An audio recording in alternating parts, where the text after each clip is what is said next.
Hi అండి, అందరికీ నమస్కారం. Good morning from Shirdi. Breakfast అయితే నిన్నటి మెనూనే. Welcome back Telugu family journeys. మనమైతే షిర్డీ సాయి ప్రతీక్ హోటల్ నుండి చెక్అవుట్ అయ్యేసి ఈరోజు భీమశంకర్కి బయలుదేరుతున్నాం. ఇవాళ మన ద్వారకా ట్రిప్లో డే 3.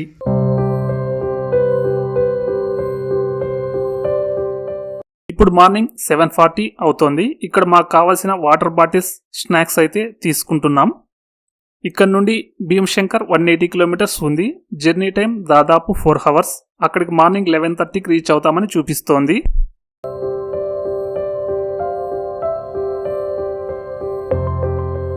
ఈ రోడ్డు షిర్డీ నుండి ఎయిర్పోర్ట్కి వెళ్తుంది. మనకి ఈ లెఫ్ట్లో కనిపిస్తున్నదే షిర్డీ ఇంటర్నేషనల్ ఎయిర్పోర్ట్.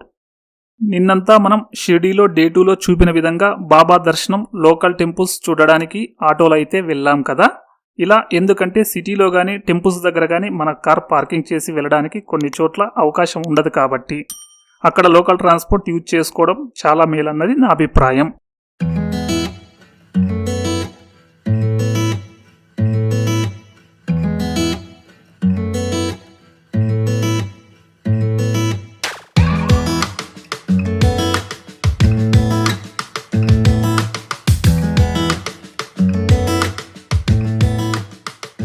మనం షిర్డీ నుండి దాదాపు 45 కిలోమీటర్లు వచ్చిన తర్వాత సంగమ్నేర్ టౌన్ దాటిన తర్వాత నాసిక్ నుండి పూణే వెళ్లే నేషనల్ హైవే 60లోకి జాయిన్ అవ్వాల్సి ఉంటుంది.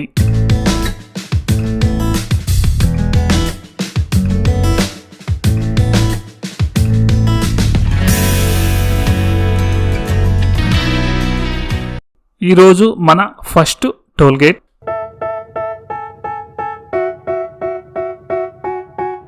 They tell me that I'm never gonna make it. They want me to do something that could make sense. They hate when I keep dreaming I'll be famous, but I don't give a fuck, I'ma keep chasing. I got all this potential that's deep inside of me, but they hate when you're successful cause they try to be. They sit there being judgmental because you're trying things, and they just want you to settle in. ఇంకా మనం 76 kilometres వెళ్లాల్సి ఉంది. ఇప్పుడైతే మనం Nashik Pune 4వేలో petrol refill కోసం ఆగాము. First డేలో మనం తుల్జాపూర్ సమీపంలో పెట్రోల్ ఫిల్ చేసుకున్నాం కదా, ఆ తర్వాత అయితే ఇప్పుడు రీఫిల్ చేపిస్తున్నాము. ఇక్కడ పెట్రోల్ ప్రైస్ 106 రూపీస్ అయితే ఉండింది.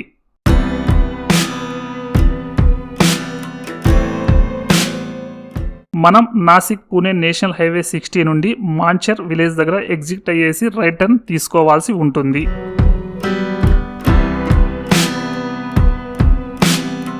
ఇక్కడ నుండి భీమశంకర్ 60 కిలోమీటర్స్ దూరంలో అయితే ఉంటుంది. ద్వాదశ జ్యోతిర్లింగాల్లో మహారాష్ట్రలో అయితే మనకు 3 ఉన్నాయి.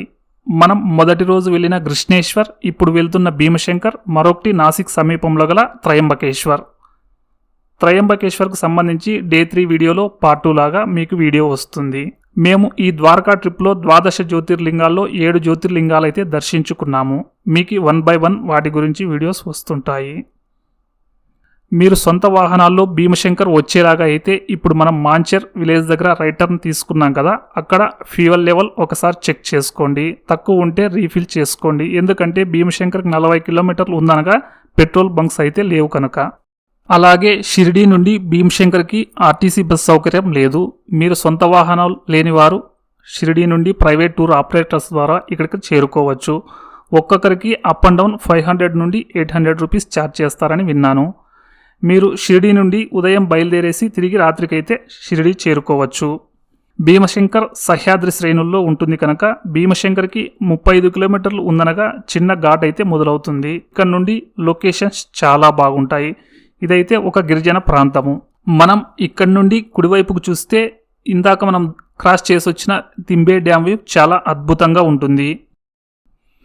మేము వేసవిలో ఈ భీమశంకర్కి వస్తున్నాం కాబట్టి ఇలా అయితే ఉంది. వర్షాకాలంలో ఈ ప్రదేశానికి వస్తే చాలా అద్భుతంగా ఉంటుంది. వీలైతే మీరు ఆ టైంలో వచ్చేలాగా ప్లాన్ చేసుకోండి. మేము మొదటిసారి భీమశంకర్కి వచ్చినప్పుడు వర్షాకాలంలో వచ్చాము. అప్పుడు తీసుకున్న ఓల్డ్ వీడియో ఒకటి చూడండి.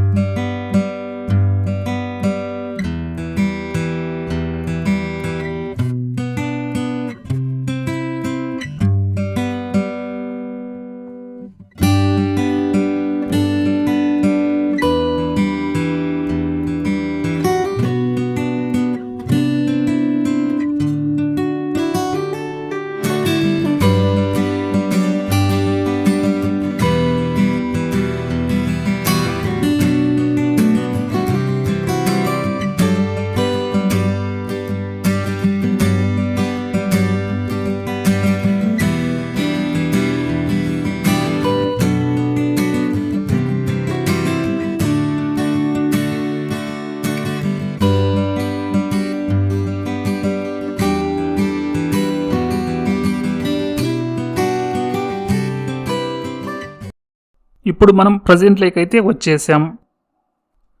ఇక్కడ మరొక విషయం చెప్పాలి. భీమశంకర్లో కానీ చుట్టుపక్కల కానీ నైట్ స్టే చేయడానికి ఎక్కువ ఆప్షన్లు అయితే ఉండవు. మహారాష్ట్ర టూరిజం డెవలప్మెంట్ వారి భీమశంకర్ భక్త నివాస్ మరికొన్ని చిన్న హోటల్స్ అయితే అందుబాటులో ఉంటాయి. మీరు ఉదయం బయలుదేరేసి సాయంత్రం తిరిగి వెళ్ళేలాగా ప్లాన్ చేసుకోండి.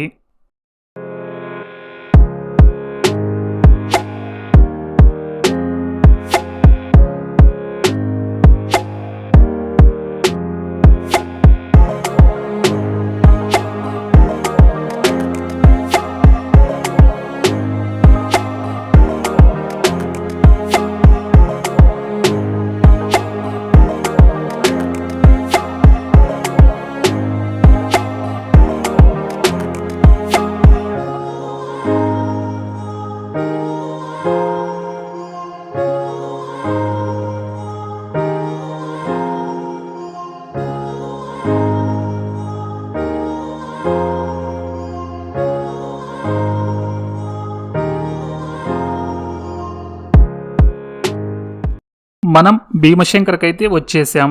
ఈ కనిపిస్తున్నది ఆర్టీసీ బస్టాండ్. మన ఇంటి దగ్గర నుండి మొత్తం అయితే ఇక్కడికి 1091 కిలోమీటర్ అయితే వచ్చేసాం. అలాగే టైం ఉదయం 11:30 అవుతోంది. మనం ఆలయానికి అత్యంత సమీపంలో ఉన్న పార్కింగ్లో కార్ పార్క్ చేసి దర్శనానికైతే వెళ్తున్నాం.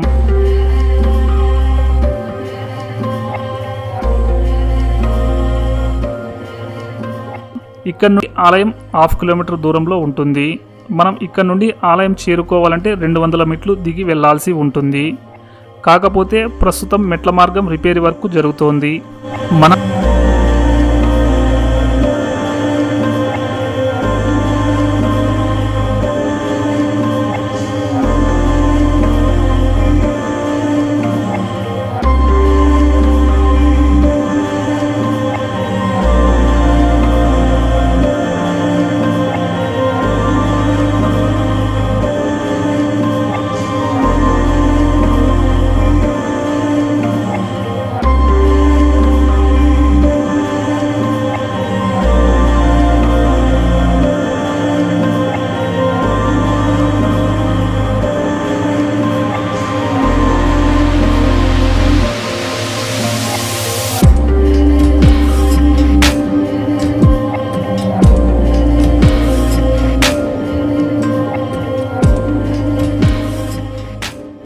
ఆలయం సమీపంలో ఉన్న క్యూ లైన్ దగ్గరికి వచ్చేసాం. ఆలయ చరిత్ర గురించి ఒక్కసారి మాట్లాడుకుంటే ఇది 12 జ్యోతిర్లింగాల్లో 6వ జ్యోతిర్లింగం. ఈ ఆలయం 17వ శతాబ్దం నుండి ఇక్కడ ఉన్నట్లు ఆనవాళ్లు ఉన్నాయి.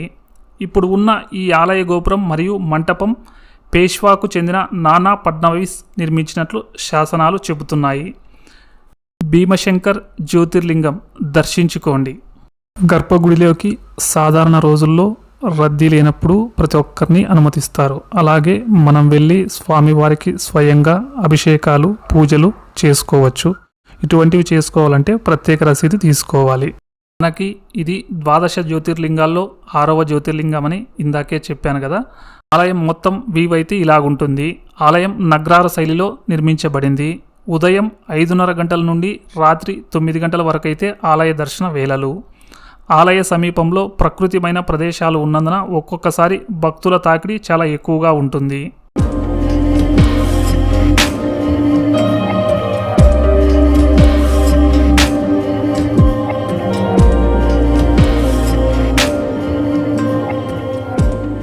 ఆలయం ఎదురుగా ఉన్న ఈ పెద్ద గంటలను మరాఠా సైన్యాధ్యక్షుడు చమాజీ అప్పాగారు పోర్చుగీస్ వారి నుండి వసాయి కోటను తిరిగి స్వాధీనపరుచుకున్నందుకు గుర్తుగా ఇక్కడ పెట్టాడు.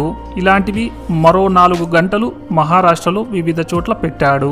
ఆలయానికి ఎడం వైపున మోక్షకుండ్ ఉంటుంది.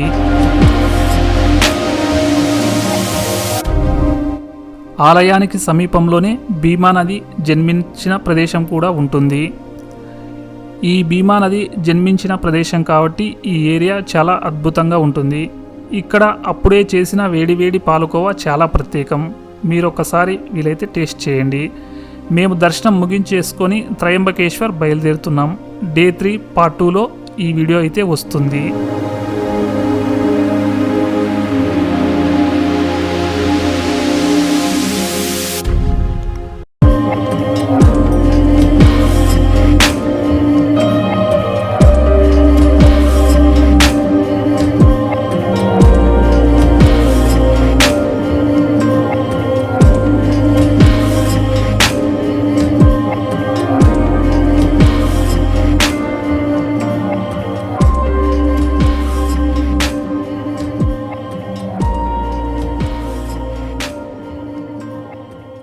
భీమశంకర్ ఎలా చేరుకోవాలంటే పూణే శివాజీనగర్ ఆర్టీసీ బస్టాండ్ నుండి ఉదయం 5 గంటల నుండి మధ్యాహ్నం 1 గంట వరకు ప్రతి గంటకు ఒక ఆర్టీసీ బస్ భీమశంకర్కి బయలుదేరుతుంది. జర్నీ సమయం దాదాపు 3.5 గంట సేపు. డిస్టెన్స్ వచ్చేసి 110 కిలోమీటర్లు. Ticket price 200 rupees. భీమాశంకర్కి పూణే నుండి సాయంత్రం 4 గంటలకు చివరి బస్ బయలుదేరుతుంది. దీన్ని గమనించుకోవాల్సి ఉంటుంది. Thank you for watching. Thanks support for our channel. Day 3 part 2 వీడియోలో మళ్ళీ కలుద్దాం. బాయ్. అందరికీ థ్యాంక్స్.